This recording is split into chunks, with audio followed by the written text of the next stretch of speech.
All right दोस्तों, क्या हालचाल आपके। तो फाइनली फाइनेंशियल अकाउंटिंग का पेपर आपके चेहरे पे मुस्कान लेके आएगा। मैं जानता हूं आप में से बहुत सारे बच्चों ने रियलाइज किया होगा कि कल हमने जो लाइव सेशन प्रैक्टिस किया था, ऑलमोस्ट ऑलमोस्ट सारे ही एमसीक्यू उसमें से उठ के यहां पे आ गए हैं। अगर आप मेरे साथ लाइव बैठे थे रात को, तो यहां पे आप देखोगे सारे एमसीक्यू यहां से उठ के आ गए हैं। ऑलमोस्ट ऑलमोस्ट 10 से भी ज्यादा एमसीक्यू ये समझ लो यहां पे हमने कवर किए थे रात को। और पूरा क्वेश्चन पेपर का जो लेवल है डियर, वो मैं अगर कह दूं अकाउंटिंग स्टैंडर्ड्स को रिमूव करके बहुत ही आसान था। और अगर आपने अकाउंटिंग स्टैंडर्ड पढ़े थे, क्योंकि अकाउंटिंग स्टैंडर्ड बच्चे पढ़ते नहीं है, अगर आपने मैराथन देखा था और आपने नोट्स प्रिपेयर किए थे और आपने अकाउंटिंग स्टैंडर्ड्स को बहुत ही जबरदस्त तरीके से प्रिपेयर किया था, तो मैं यहां पे कह सकता हूं कि आपका 100% क्वेश्चन पेपर बहुत ही इजी था। पिछली बार बच्चे रोए थे कि सर पेपर कैसा आ गया, कुछ भी समझ नहीं आया। इस बार का पेपर पहले ही 3 क्वेश्चन 6 नंबर ऐसे देखे गया है, वो आपको आप बोलोगे सर मजा आ गया। तो एक काम करते हैं, आपका टाइम वेस्ट नहीं करूंगा, मैं सारे एमसीक्यू आपको सॉल्व करके दिखाऊंगा। आपको पता लग जाएगा कितने मार्क्स आपके एमसीक्यू में कवर हो रहे हैं। और बाकी क्वेश्चंस भी मैं आपको कराऊंगा। बाकी क्वेश्चंस में मैं आपको बताऊंगा कि कौन सा क्वेश्चन कहां से उठ के आया है और क्या प्रोबेबिलिटी है आपके पास होने की। ठीक है, वैसे ये निकालना ठीक नहीं है, आपने पेपर दे दिया है तो उसको छोड़ दो, भूल जाओ। बट हाँ, एमसीक्यू आप कैलकुलेट कर सकते हो कि आपके सर्टेनिटी एग्जाम्स में रिजल्ट्स में क्या रहने वाली है। तो आ जाओ मेरे साथ, सबसे पहले देखते हैं आपके एमसीक्यू के सॉल्यूशन। ठीक है, फिर मैं आपको बाकी क्वेश्चंस के बारे में बताऊंगा कहां कहां से क्वेश्चंस उठ के आए हैं। आ जाओ पहला क्वेश्चन। देखो पहला क्वेश्चन क्या पूछ लिया, जीसीए वाला, ये हमने रात को किया था। फंडामेंटल अकाउंटिंग असम्पशन कौन सी इनमें से नहीं होती, तो जीसीए को छोड़ के नहीं होती बाकी। ठीक है, गोइंग कंसर्न, कंसिस्टेंसी, एक्रोल ये होती है। Materiality is the right answer, ये आपकी फंडामेंटल अकाउंटिंग असम्पशन नहीं होती। अगला क्वेश्चन ये भी हमने किया था रात को। इनमें से कौन सी बुक जर्नल लेजर दोनों होती है, कैश बुक, जानते हो आप। इसके अलावा total of discount column appearing on the debit side of triple column cash book. Cash book में जब आप डेबिट साइड में आप डिस्काउंट का कॉलम दिखाते हो, तो वो डिस्काउंट डिस्काउंट अलाउड होता है, और डिस्काउंट अलाउड का नेचर होता है डेबिट। ये डिस्काउंट अलाउड अकाउंट में डेबिट साइड में पोस्ट होता है। तो आंसर क्या आ जाएगा इसका, debit side of discount allowed account. अगला, इसके बाद प्रोविजन वाला क्वेश्चन था, ये भी बहुत आसान आया था। यहां पे आपको क्या करना था, आप सिंपल एक प्रोविजन का अकाउंट बना के इसको निकाल सकते थे। देखो क्वेश्चन आपसे पूछ क्या रहा है, वो आपसे पूछ रहा है the provision for doubtful debt on 1 April 24 was 14,000। Provision का जो ओपनिंग बैलेंस था ना 1 अप्रैल 2024 को, ओपनिंग बैलेंस आप जानते हो ये लायबिलिटी होता है, या फिर आप इसको रिजर्व कह सकते हो। तो क्रेडिट साइड में इसका ओपनिंग बैलेंस डाल दो 14,000। इसके बाद क्वेश्चन आपसे कह रहा है during the year bad debts amounted to 9,500। जब भी प्रोविजन के होने के साथ साथ बैड डेट्स होते हैं, तो वो हम डेबिट साइड में पोस्ट कर देते हैं टू आपके बैड डेट्स। ठीक है, यहां पे आपने डाल दिया बैड डेट्स टू 9,500। प्रोविजन नहीं होता तो हम उसको पीएनएल में डालते हैं। सन्ड्री डेटर्स ऑन 31 मार्च 25। बच्चे डेटर्स आपको क्लोजिंग दे रखे हैं ड्यूरिंग द ईयर, तो बैड डेट्स हो गए, आपने एंट्री पास कर दी होगी। तो आपको क्लोजिंग डेटर्स दे रखे हैं 31 मार्च 25 को 3,25,000 के। ठीक है, इसका मतलब इसमें से जो ड्यूरिंग द ईयर वाले बैड डेट्स हैं वो ऑलरेडी माइनस हो चुके होंगे। आगे वो कह रहा है आपसे provision is to be made at the rate 5% on debtors. आपको प्रोविजन बनाना है 5%, लेकिन if on 31 March there was an additional bad debt of ₹2,500। देखो एडिशनल बैड डेट वो होते हैं जो साल के एंड में होते हैं, तो उसको आपको डेटर्स में से माइनस करना पड़ेगा। ठीक है, माइनस कर दो यहां से बैड डेट 2,500 रुपए के, तो आपके पास डेटर्स बचे 3,22,500 के। क्वेश्चन आपसे कह रहा है 5% प्रोविजन आपको मेंटेन करना है। आप ये बात जानते हो फ्रेश डेटर्स के ऊपर ही आपका प्रोविजन निकाला जाता है। 3,22,500 में 3,22,500 का आप क्या करो 5% निकाल दो, और यही आपका क्लोजिंग बैलेंस हो जाएगा। अच्छा एक चीज और, वो जो बैड डेट्स है ना 2,500 के, वो भी आपको यहाँ पे पोस्ट करने पड़ेंगे, टू एडिशनल बैड डेट्स 2,500। ठीक है, यहाँ पे डाल दो 2,500। अब यहां पे आएगा आपका बैलेंस सीडी, जो क्लोजिंग प्रोविजन आपको मेंटेन करना है। 3,22,500 का 5% निकाल दो, कितना आ रहा है, 3,22,500 का 5%, ये आ रहा है 16,125। इसका आप टोटल करोगे डेबिट साइड का, तो 16,125, 2,500 और आपका 9,500, 28,125। इसमें से माइनस करोगे आप 14,000, तो ये निकल के आएगा वो प्रोविजन जो आपको पीएनएल में डेबिट करना है। ठीक है, बाय प्रॉफिट एंड लॉस, यही आपको पीएनएल में डेबिट करना है। 14,125 आपका आंसर है। Debited to PNL by 14,125। Simple. ठीक है, ये भी हम कर चुके थे। आगे आ जाओ, अगला question. A draws a bill on 3,60,000 for mutual accommodation in the ratio of 2:1। ये रात को किया था क्वेश्चन हमने। ठीक है, ए ने इसको डिस्काउंट करा लिया 3,38,400 में और रेमिट कर दिया 1/3 proceeds to the B. How much money should be remitted by A to B at the time of maturity. मैंने आपको कहा था मैच्योरिटी के टाइम पे कोई डिस्काउंट नहीं देखा जाता, जो ओरिजिनल बिल की वैल्यू होती है उसी का रेमिटेंस जो पहली पार्टी है दूसरी पार्टी को देती है। आपने ए ने बी को 1/3 दिए थे, इसका मतलब ए की रेस्पॉन्सिबिलिटी 2/3 की है।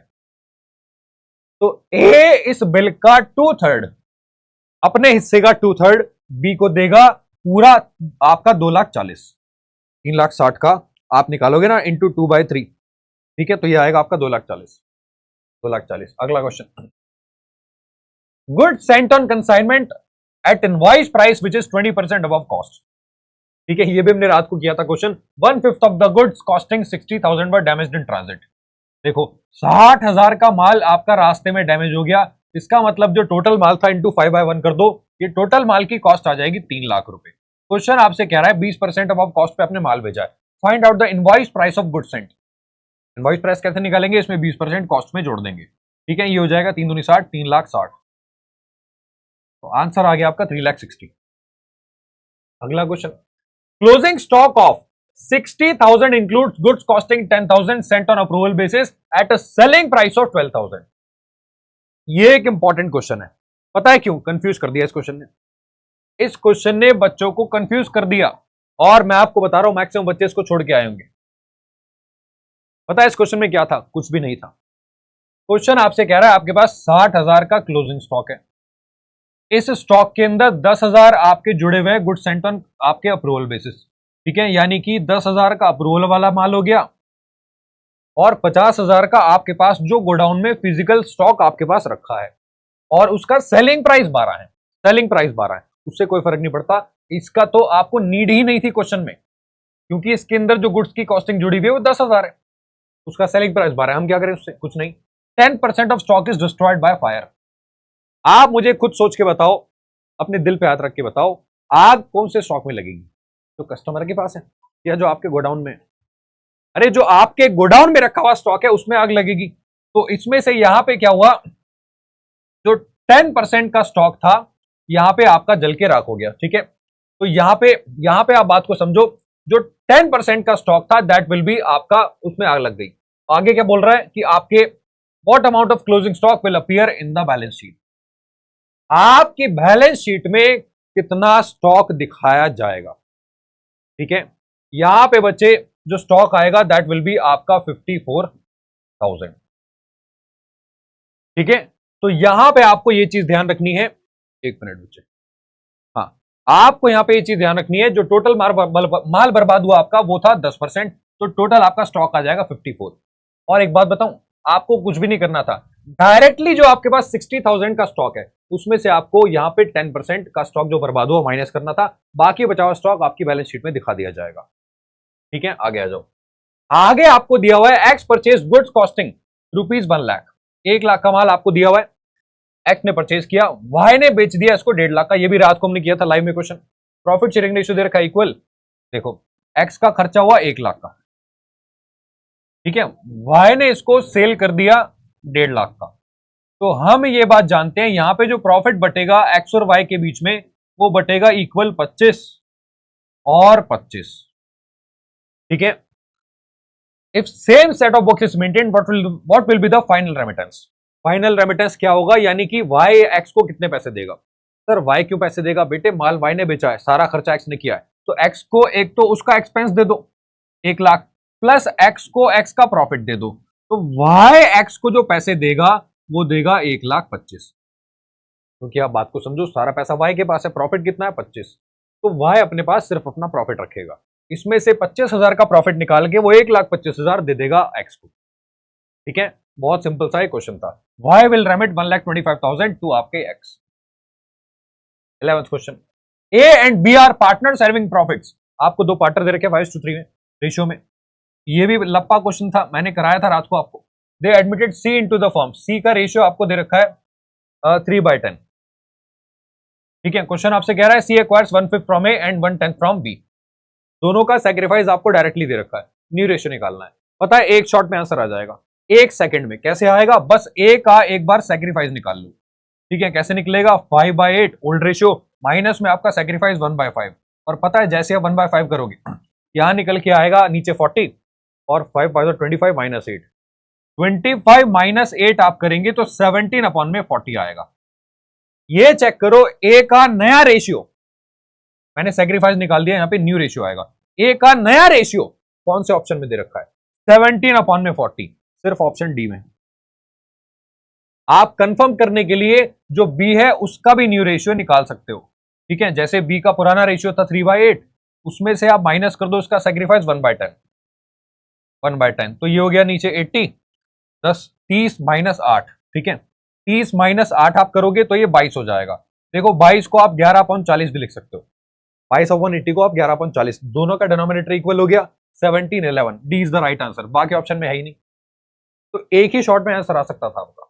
ठीक है, अगला क्वेश्चन देखो, ये इंपॉर्टेंट था, ये भी आपका लप्पा क्वेश्चन, ये भी हमने रात को किया था यार, ये क्वेश्चन भी रात को किया था हमने, कैपिटलाइजेशन मेथड वाला।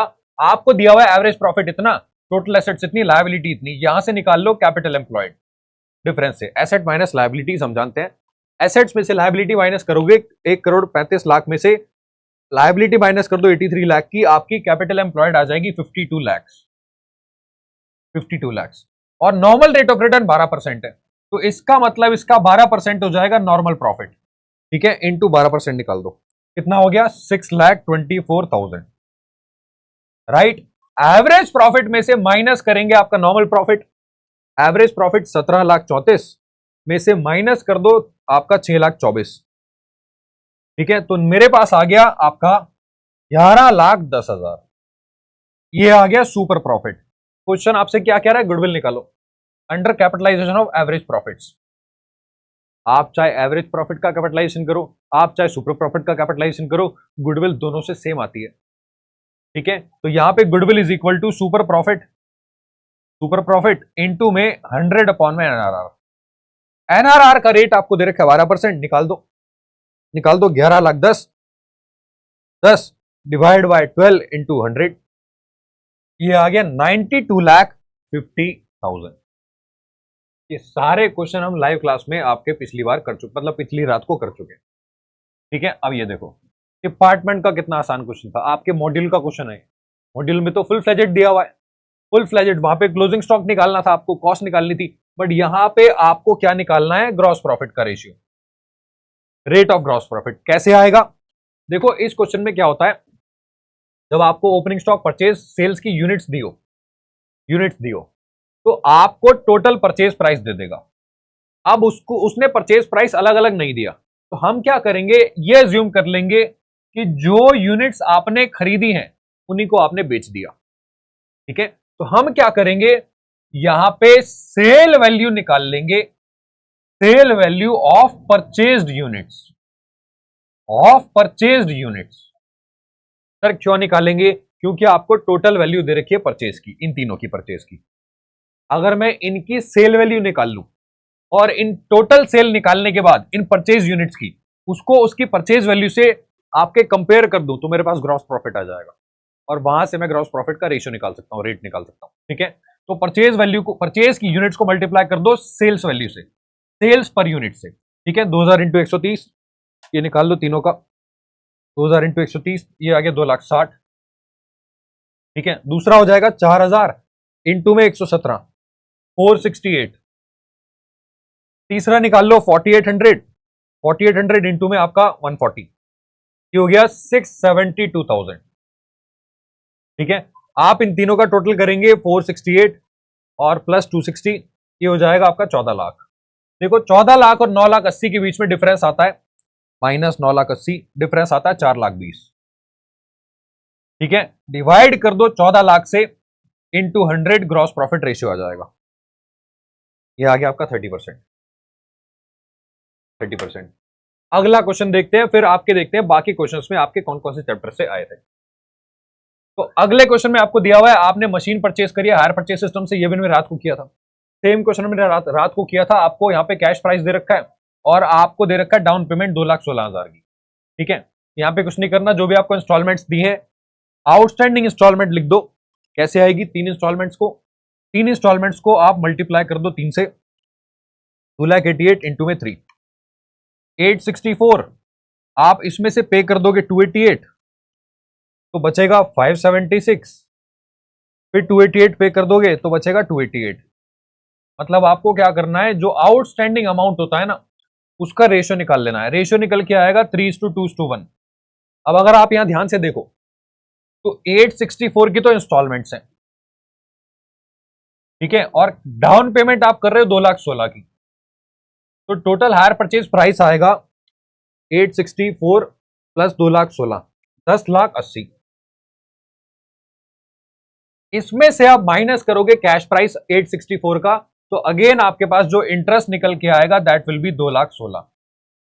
क्वेश्चन आपसे पूछ रहा है पहली इंस्टॉलमेंट पे, फर्स्ट इंस्टॉलमेंट पे आपका इंटरेस्ट कितना इंक्लूड है, तो इस रेशियो में आपको इंटरेस्ट को बांट देना है 2,16,000 इंटू में 3/6, ठीक है, 1,08,000 आ जाएगा। अगला क्वेश्चन यहां पे आपको दिया हुआ है as per AS1 where should a company disclose its accounting policies, notes to accounts में। नोट्स टू अकाउंट्स में रात को किया था क्वेश्चन। अगला an entity has acquired asset costing 1 lakh for, ये भी रात को किया था हमने क्वेश्चन, ठीक है। सोल्ड वाइट, एक एसेट खरीदी कंपनी ने और ये 2 साल में इसका डेप्रिसिएशन लगना है, यानी कि एज पर अकाउंट जो डेप्रिसिएशन लगेगा that will be 50। Income tax वाले बोल रहे हैं भैया हम पहले 75 लगाएंगे और फिर हम 25 लगाएंगे, तो यहां से टाइमिंग डिफरेंस आएगा 25,000 और ये -25, ठीक है, और टैक्स का रेट है 10%। बच्चे पहले पैदा होगी डेफर्ड टैक्स लायबिलिटी, क्यों? क्योंकि आपके इनकम टैक्स का, क्योंकि आपका जो टाइमिंग डिफरेंस अराइज हो रहा है वो इनकम टैक्स की वजह से हो रहा है। आप इनकम टैक्स वाले ज्यादा एक्सपेंस दिखा रहे हैं, तो इस साल आपका जो टैक्स है वो कम आएगा, बट अगले साल का टैक्स ज्यादा आएगा। तो यहां से आपका जो डेफर्ड टैक्स लायबिलिटी पैदा होगी 2500, बट यहां डेफर्ड टैक्स लायबिलिटी आपकी रिवर्स हो जाएगी। ये क्वेश्चन मैंने रात को आपका किया था MCQ बैंक में, ठीक है, तो यहां पे रिवर्स हो जाएगी आपकी डेफर्ड टैक्स लायबिलिटी। ये था आपका क्वेश्चन। 15 question last. 250 मेंबर है चैरिटेबल इंस्टीट्यूशन के पास, 5,000 का आपका वो है पर आपका हेड सब्सक्रिप्शन, ठीक है, तो टोटल सब्सक्रिप्शन जो ड्यू हो गया वो हो जाएगा 250 इंटू में 5,000। ये भी किया था हमने रात को, निकाल लो एक बार। 250 इंटू 5,000 ये हो गया 12,50,000, ठीक है। क्वेश्चन आपसे कह रहा है करेंट ईयर में इतना मिला, जिसमें से 65,000 और 25,000 23-24 और 25-26 का है। ये करंट ईयर 24-25 दे रखा है, यानी कि ये दोनों ही जो आपके सब्सक्रिप्शन है 65 और 25 ये इस साल के नहीं है। तो इसमें से 11,25,000 में से जो करंट ईयर में आपको मिला, इसमें से ना तो 25 इस साल का है ना 65 इस साल का है, तो करंट ईयर में जो आपको सब्सक्रिप्शन रिसीव हो गया ना वो कितना हो जाएगा? 11,25,000 में से माइनस कर दो 65, माइनस कर दो 25, ये हो जाएगा 10,35,000। ये आपको इस साल का सब्सक्रिप्शन रिसीव हुआ है और ड्यू कितना था? 12,50,000। तो पूछ रहा है आउटस्टैंडिंग कितना है करंट ईयर का, निकाल दो डिफरेंस से, 12,50,000 ये आ गया 2,15,000। ये थे आपके छोटे से प्यारे से MCQ। अब मैं आपको बताता हूं बच्चे कि यहां पे जो क्वेश्चंस आए थे वो कौन कौन से आपके चैप्टर से आए थे। देखो सबसे पहले जो पहला क्वेश्चन था वो कैश बुक का क्वेश्चन था, सॉरी ये आपके बैंक रिकंसिलिएशन स्टेटमेंट का क्वेश्चन था, अमेंडेड कैश बुक का, 7 मार्क्स में, ठीक है, बहुत ही सिंपल क्वेश्चन था। यहां पे आपको अमेंडेड कैश बुक और आपका BRS बनाना था। फिर आपका क्वेश्चन आया था एक वो स्टार्टिंग वाला, जहां पे आपको रेवेन्यू कैपिटल आइटम दिखाने थे, ये भी आपका स्टार्टिंग का फंडामेंटल का क्वेश्चन है, तो 14 मार्क्स तो आपके ऐसे हो गए। इसके अलावा आपका ज्वाइंट वेंचर का एक क्वेश्चन था छोटा सा, ठीक है, ये भी आपके मॉड्यूल में दिया हुआ है।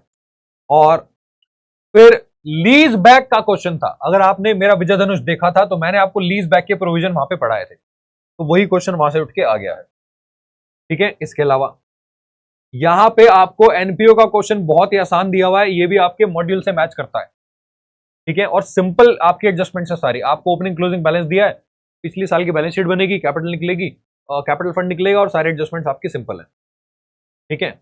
और बी पार्ट में आपको दिया हुआ है क्वेश्चन आपका सिंगल एंट्री सिस्टम का। एक बार को आप ये कह सकते हो कि सिंगल एंट्री सिस्टम का क्वेश्चन थोड़ा सा घुमावदार था, बट इतनी भी एडजस्टमेंट उसमें खास है नहीं, वो भी सारी एडजस्टमेंट आप कर लोगे, ठीक है, नहीं भी करी होंगी तो भी कोई बात नहीं, वैसे भी 7 में से 5 करने होते हैं। अब देखो पार्टनरशिप का क्वेश्चन पिछली बार भी इजी आया था, इस बार भी बहुत इजी आया है। ठीक है, तो पार्टनरशिप का यहां पे भी 12th क्लास वाली एडजस्टमेंट वाला क्वेश्चन उन्होंने पूछ लिया है। देखो नीचे क्या कह रहा है, वो कह रहा है capital account of old partner should be adjusted according to the new profit sharing ratio of Dev's capital. नए पार्टनर के हिसाब से एडजस्टमेंट करनी है और आपको एडजस्टमेंट एंट्रीज पास करनी है। फिर आखिरी में आपको दिया हुआ है ब्रांच अकाउंट का क्वेश्चन, छोटा सा ब्रांच अकाउंट का। इतना छोटा क्वेश्चन 7 मार्क्स में आज तक मैंने जिंदगी में कभी नहीं देखा।